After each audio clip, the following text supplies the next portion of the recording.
Hey, I've seen this one. This is a classic.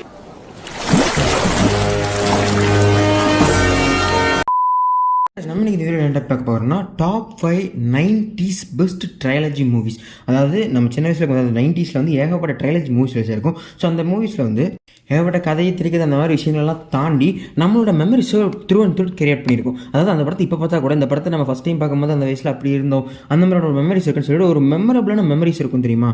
அந்த மாதிரி நிறைய மெமரிஸ் கொடுத்தா அண்ட் மெமரிஸை கேரி அவுட் பண்ணக்கூடிய முக்கியமான 90s ட்ரையாலஜி தான் பார்க்க போகிறோம். So this is river. Welcome to my YouTube channel.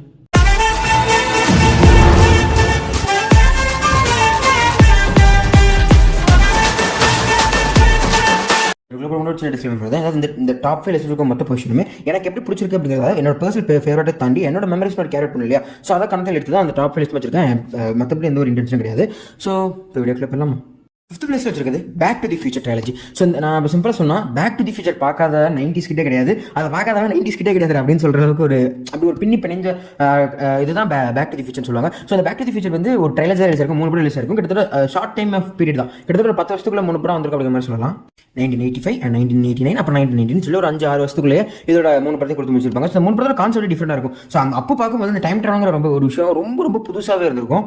அதுவும் அந்த கார் தான் டைம் ட்ராவல் பண்ண அப்படின்னு சொல்லி சூப்பராக இருந்திருக்கும். அந்த காரோட பேர் எத்தனை ஞாபகம் இருக்கு, டிலோரன் டைம் மிஷின் சொல்லியிருப்பாங்க. ஸோ அதோட காரோட நேம் வந்து டிஎம்சி டீலோரன் சொல்லுவாங்க. அது time machine mention DeLorean time machine mention பண்ணிருப்பாங்க. தமிழ் டப்புல அந்த படத்தோட அந்த கார் நேம் என்னன்னு சொல்லியிருப்பாங்க. எத்தனை பேருக்கு ஞாபகம் இருக்கு கண்டிப்பாக சொல்லுங்க, யார் கரெக்டாக சொல்றீங்க பார்ப்போம். ஸோ இந்த 3 இதுலையுமே 3 டிஃபரெண்ட் டைம்ஸ் தான் போயிருப்பாங்க. ஸோ ஃபர்ஸ்ட் வந்து பாட்டில் வந்து பார்த்தீங்கன்னா 1980s இருந்து 1950s டைம் ட்ராவல் பண்ணி பின்னாடி போயிருப்பாங்க. அதுக்கப்புறம் அவங்களோட பேரண்ட்ஸோட ரீயூனைட் பண்ணி கதை எப்படி போச்சு ஒரு கான்செப்ட் போயிருப்பாங்க. ஸோ எனக்கு வந்து இதில் பர்சனல் ஃபேவரட் பார்ட் 2 தான். பிகாஸ் பார்ட் 2ல வந்து 2015க்கு முன்னாடி வந்துருப்பாங்க. ஸோ 2015 வந்து உலகம் எப்படி தான் இருக்க நிறைய விஷயங்கள் காட்டிப்படுத்திருப்பாங்க. எனக்கு வந்து இந்த படத்தோட கதை வந்து ரொம்ப நல்லா இருக்கும்.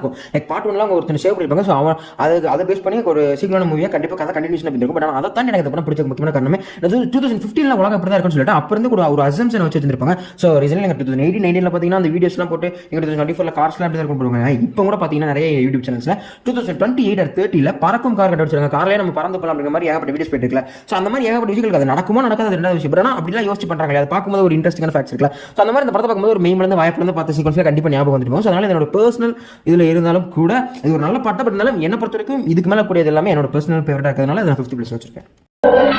Back to the Future. So 4th place வச்சிருக்கதா ரஷ் அவர் சீரிஸ். ஸோ இந்த ரஷ் அவர் சீரிஸ்க்கு இப்போ தான் பார்ட் 4 கன்ஃபார்ம் பண்ணிருக்காங்க. பட் இதுக்கு கூட ட்ரைலர் தானே இருந்துச்சு. ஸோ இந்த படத்தோட கான்செப்ட் பார்த்தீங்கன்னா ஒரு 2 காப்ஸ் இருப்பாங்க. ஸோ அவங்க வந்து ஒரு டிஃப்ரெண்ட் கல்ச்சர்ஸ் அந்த காப்ஸ், இந்த 2 காப்ஸும் சேர்ந்து அவங்களுக்கு ஒவ்வொரு படத்துலையும் ஒவ்வொரு கேஸ் கிடைக்கும். ஸோ அந்த ஒவ்வொரு கேஸையும் இவங்க எப்படி சால்வ் பண்ணுறாங்க அப்படிங்கிறத நோக்கி தான் அதில் என்ன ட்விஸ்ட் அண்ட் டர்ன்ஸ் வருது அப்படிங்கிற நோக்கி தான் அந்த படமே ஃபுல்லாக ட்ராவல் ஆயிருக்கும். ஸோ ஃபுல் சொல்லணும்னா இது ஒரு நார்மல் படி காப் ஸ்டைலான மூவியாக தான் இருக்கும். பட் ஆனால் இந்த படத்தை ஒரு ஸ்டெப் அகட, அந்த மாதிரி ஸ்பை மூவிஸ்க்குலாம் ஒரு ஸ்டெப் அகட எடுத்துக்கிறதுக்கான காரணமே நம்ம ஜாக்கி சான் அண்ட் கிறிஸ் டக்கர் சேர்ந்து பண்ணக்கூடிய அந்த லூட்டி தான் அந்த படத்தை வேற லெவலில் கொண்டு போய் சொல்லலாம். ஸோ உங்க 2 பேர் இல்லைனா இந்த ரஷ்ங்கிறது ஒரு மீடியாக்கான ஒரு ஆவரேஜான ஃபிலிமா கூட இருக்கிற வாய்ப்பு அதிகமாக இருக்கு. பிகாஸ் பார்ட் 1 நல்லா இருக்கும், பட் பார்ட் 2 and 3 சேம் சொல்ல முடியாது இல்லையா. ஸோ அந்த 3 பார்ட்டியுமே எனக்கு ஸ்டில் அந்த ஃபேவரட்டா காட்டுறது காரணமே ஜாக்கி சான் அண்ட் கிறிஸ் டக்கரோட அந்த காம்போ மட்டும் தான். அது படத்தில் உங்களோட கேரக்டர் லீ அண்ட் கார்ட்டர் சொல்லியிருப்பாங்க. அந்த லீ அண்ட் கார்ட்டரோட காம்போ இல்லைனா இந்த படம் மேபி இன்னும் கீழே போயிருந்திருக்கலாம். ஸோ இந்த 2 காம்போவாலே எனக்கு ரொம்ப ஃபேவரட்டாக இருக்கும். பட் இந்த சின்ன வயசுல பார்க்கும்போது இந்த படத்தோட கதை இது எதுவுமே எடுக்காம ஜாக்கி சான் மனசில் வச்சு பார்த்த மாதிரி தான் இருக்கும். அப்போ ஒரு பேரே ஜாக்கி சான் எனக்கு பெருசாக தெரியாது. அதுக்கப்புறம் இந்த இடத்துல இதை பார்த்ததுக்கு அப்புறம் தான் ஜாக்கி சான் அட்வென்ச்சர் இருக்கு தெரியுமா, அதுக்கப்புறம் அதை கண்டினியூ ஆக ஆரம்பிச்சு. அதுக்கப்புறம் தான் ஒரு பேர் ஜாக்கி சான் அப்படிங்கிற விஷயம்லாம் தெரிய வந்துச்சு.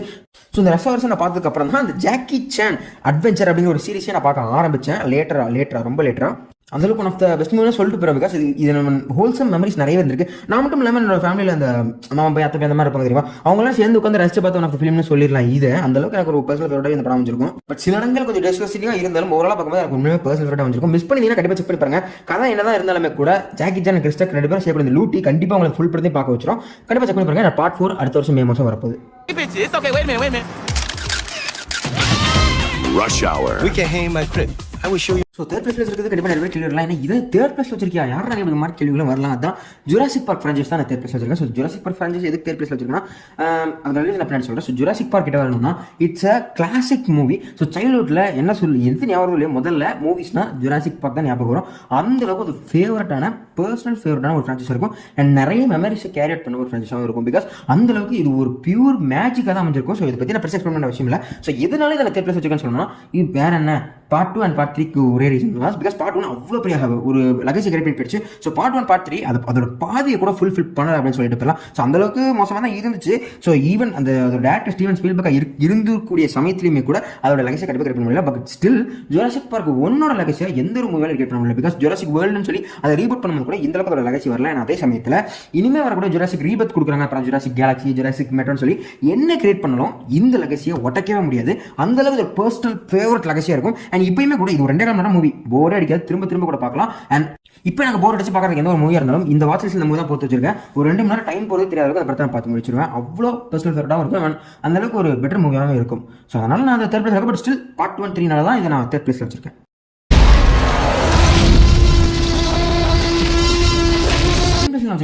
டாய் ஸ்டோரி ட்ரைலஜி. ஸோ டாய் ஸ்டோரி ட்ரைலஜின்னு சொல்ல சமயத்தில் பார்ட் 4 அப்படி தான் சொல்கிறேன். பிகாஸ் 2010 வரைக்கும் அது பார்ட் 3 தான் வந்துருந்துச்சு. 9 வருஷம் கழிச்சு தான் பார்ட் 4 கொடுத்தாங்க. ஸோ அந்த ட்ரைலஜி மட்டும் வச்சு நான் சொல்கிறேன். ஸோ பார்ட் 1, 2 and 3 இது மூணுத்தையும் பார்க்கும்போது உண்மையிலே ஒரு பெர்ஃபெக்டான இது கொடுத்துருக்கோம். ஸோ அந்த மெமரி சொல்லி சமயத்தில் நம்மளுக்கு வந்து சின்ன வயசில் நம்மளுக்கு கூட இருக்கக்கூடிய ஒரே ஒரு இதாக நம்ம வந்து பொம்மைகள் தான் பார்த்துட்டு இருப்போம். ஸோ பொம்மைகள் தான் நம்ம உலகம் அப்படின்ற அளவுக்கு போயிருந்திருக்கும். ஸோ அந்த பொம்மைகளுக்கு உண்மையிலுமே உயிர் வந்தால் அதுங்களுக்கும் உயிர், உணர்ச்சியான மனுஷனுக்கு கூட எல்லாமே இருந்தால் அது எப்படி இருக்கும் அப்படிங்கிற ஒரு கான்செப்ட் மொத்த கதையுமே போயிருக்கும். அது வந்து சூப்பராக இருந்திருக்கும். அண்ட் இதில் ஹைலைட்டான விஷயம் நான் ஃபஸ்ட்டு இந்த படத்தில் பார்க்கும்போது இது உண்மையாக இந்த பொம்மைக்கெல்லாம் உயிர் வந்து நினைக்கிற சமயத்தில் இவங்க இந்த போஸ்ட் கிரெடிட் சீனில், அதாவது அந்த கிரெடிட்ஸ்லாம் ஓடிடுற சமயத்தில் அந்த ப்ளூபர்ஸ்லாம் போடுறேன்னு சொல்லிட்டு அந்த பொம்மையை வைக்க ப்ளூபர்ஸ் போட்டு வந்துருப்பாங்க இல்லையா, அதெல்லாம் உண்மையுமே ரொம்ப ஃபன்னாக இருந்திருக்கு. அண்ட் அது ஒரு லைஃப்லாக கொடுக்கக்கூடிய ஃபீலும் கொடுத்துருக்கும். அது மாதிரி நல்லாவே இருந்திருக்கும். ஸோ அந்த மாதிரி நிறைய மெமரிஸ் வச்சிருக்கிறதுனால அதையுமே தாண்டி இது ஒரு நல்ல கான்செப்டாகவும் இருந்திருக்கும். அப்போ நீங்கள் பார்க்கும்போது ரொம்ப புதுசாக இருந்திருக்கும். இப்போ என்ன தான் இது வச்சு ரொம்ப எழுத்துட்டு இருக்கிற மாதிரி உங்களுக்கு தோணாலும் கூட அப்போ இது உண்மையுமே ரொம்பவே நல்லாவே இருந்திருக்கும். அந்த பொம்மைக்குள்ளே அந்த ஒரு எமோஷன் இருக்கும் சமைதி. அண்ட் இப்போ நிறைய பேர் டீகோட் பண்ணி இதில் இந்த மேட்ரிக்ஸ் தான் பேச வந்திருக்காங்க நிறைய பேர் சொல்லுவாங்க. அப்போ அதை பார்க்கும்போது அதெல்லாம் தெரியாமல் ஒரு கதையாகவும் சரி ஒரு நல்ல ஃபன்ஃபில்டான மூவியை பார்க்கும்போது செம்மையாக சாட்டிஸ்ஃபை பண்ண ஒரே ஒரு ரீசனால இதில் செகண்ட் பிளேஸில் வச்சிருக்கேன். அதையுமே தாண்டி யாருக்கு தான் டாய்ஸ் பிடிக்காது. Infinity and beyond. Toy Story. Look out!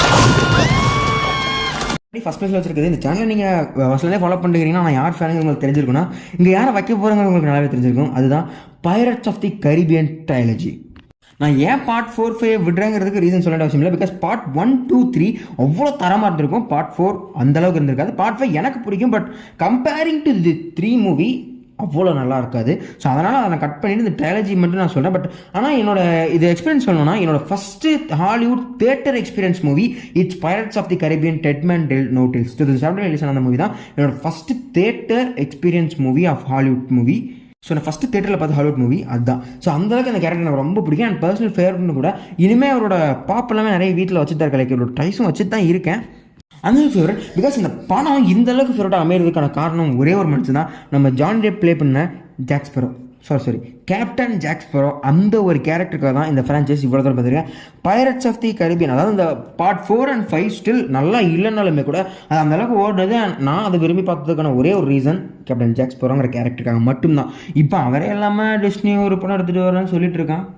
விட்டுறா, நீ விட்டு பாரு, அப்புறம் தெரியும் உனக்கு என்னென்னு. ஸோ அது வேறு டாபிக். ஸோ இதுக்கிட்ட வரும்போது பார்ட் 1, 2 and 3 இதை நிறைய டிவி சேனல் போட்டுப்பாங்க. லைக் ஹெச்பிஓன்னு சொல்லி நம்ம ஊர்லேயும் ஒரு சேனல் ஓடி இருக்க சமயத்துலையுமே அந்த சேனல் இது இங்கிலீஷில் போடும்போது உண்மையிலே நல்லா ஃபன்னாக இருக்கேன். நல்லா ஞாபகம் இருக்குது.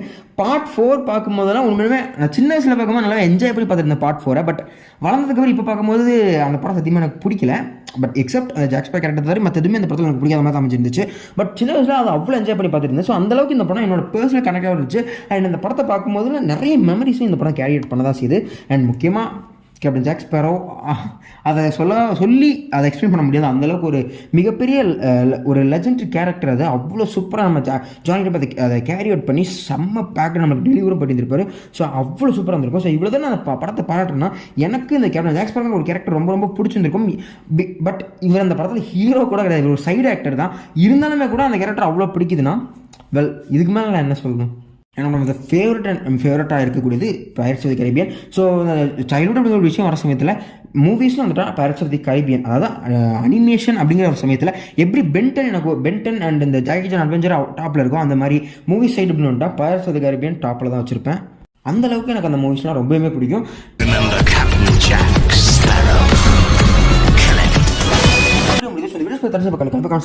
டாப் 5 மூவிஸ் இருக்குல்ல, ஸோ அதில் உங்களோட ஆர்டர் கண்டிப்பாக கமெண்ட் சொல்லிப்பாங்க. ஆனால் தாண்டி இதையுமே தாண்டி நிறைய ஹாலிவுட் மூவிஸில் படம் பார்த்துருக்கலாம். ஸோ அதில் உங்களுக்கு பிடிச்ச உங்களோட ஃபேவரட் டாப் 5 லிஸ்ட்டை கண்டிப்பாக கமெண்ட் சொல்லிப்பாங்க, நானும் தெரிஞ்சுக்கிறேன். அதே மாதிரி இந்த லிஸ்ட்டில் இருக்கிறதுல எது உங்களுக்கு டிஸ்கஸ்டிங்காக எதுக்கு இந்த லிஸ்ட்டுக்குள்ள வந்துச்சுன்னு தோணுற மாதிரி இருந்துச்சுன்னா அதே கமெண்ட் சொல்லிப்பாங்க, அதையும் நான் தெரிஞ்சுக்கிறேன். அதே மாதிரி இந்த வீடியோஸ் பற்றி தாட்ஸ் இதில் தான் ஃப்ளாஸ் கமெண்ட் சொல்லிப்பாங்க. பிகாஸ் அதை வச்சு தான் நான் அடுத்த வீடியோக்கு ட்ரை பண்ணுறேன். ஸோ ஓகே நினைக்கிறேன், இதோட முடிச்சுக்கலாம். ஸோ இதே மாதிரி இன்னொரு இன்ட்ரெஸ்டிங் நினைக்கிறேன். ஜிலேஸ் ரிவர் ஷைனிங் ஆஃப்டரா. பாய். அதை வேற ஞாபகப்படுத்திட்டீங்க. நெஞ்சமெல்லாம் பொண்ணு அறக்கு